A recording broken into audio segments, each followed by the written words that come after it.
Ces liens spéciaux ont amené Hassan II à soutenir la gauche israélienne dont il a regretté la défaite électorale en 1996. Il a refusé tout contact avec le Premier ministre de droite Benyamin Netanyahou, mais s'apprêtait à accueillir Ehud Barak.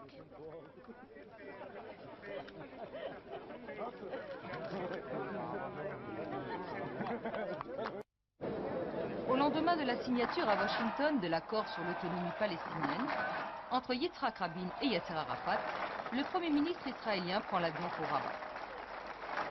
Il vient remercier le roi du Maroc pour ses efforts en faveur de la paix. C'est une visite officielle, mais elle a été précédée de beaucoup d'autres qui ne le furent pas. Dès les années 70, les dirigeants israéliens ont été reçus dans le plus grand secret par le souverain marocain. Ces rencontres constituèrent probablement la première pierre du processus de paix. Si vous avez quelque chose de sérieux, venez me voir. Après tout, comment peut-on négocier si on ne se rencontre pas? Mais à condition qu'il y ait une base de départ sérieuse. Shimon Peres a rencontré 4 fois Hassan II. Les 2 premières fois secrètement, puis en visite officielle. Plus qu'un ami d'Israël, c'est un ami de mon juif. Lui, comme son père, on montrait tout le temps une compréhension profonde, une chaleur historique pour le monde juif. Comme l'avait fait son père, Mohamed V, Hassan II a toujours appliqué chez lui le principe d'une bonne coexistence entre arabes et juifs. Une communauté juive vivante a perduré au Maroc, gardant des liens constants avec les juifs marocains installés en Israël.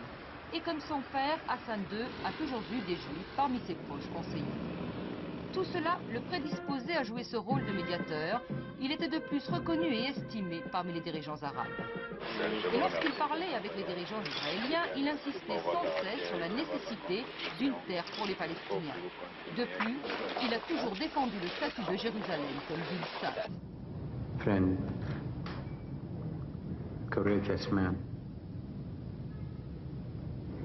Nous avons perdu un ami, un homme courageux, My brother Hani had mentioned, un frère qui a toujours was travaillé working from the beginning pour la paix entre juifs et arabes.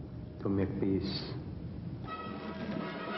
Son action internationale est unanimement reconnue. Même ses détracteurs, qui dénonçaient les violations régulières des droits de l'homme au Maroc, reconnaissaient son efficacité dans le processus de paix israélo-arabe.